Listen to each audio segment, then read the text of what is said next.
Hi everyone, my name is Vandana Malhotra. Let's start our today's vocabulary session. My first word for today is puffy. Puffy का मतलब होता है सूजा हुआ या फिर swollen. और इसका सेंटेंस क्या बन सकता है? Your eyes look a bit puffy. Have you been crying? My next word for today is suffice. Suffice का मतलब होता है enough, sufficient, काफी, पर्याप्त. और इसका सेंटेंस क्या बन सकता है? A small gift will suffice for our child's birthday party as he already has so many toys. My next word for today is goosebumps. Goosebumps का मतलब होता है रोंगटे खड़े हो जाना. जैसे कभी हम बहुत हैरान हो जाएं तो रोंगटे खड़े हो जाते हैं तो उसको बोलते हैं goosebumps. इसका सेंटेंस क्या बन सकता है?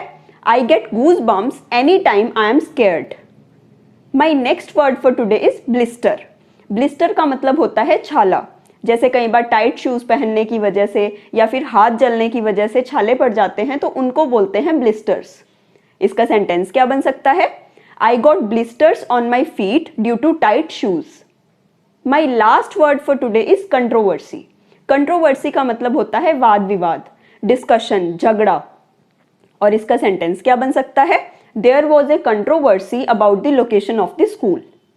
I hope you like this session. In the coming sessions, we will discuss some more interesting words. Till then, please subscribe my channel. Thank you very much.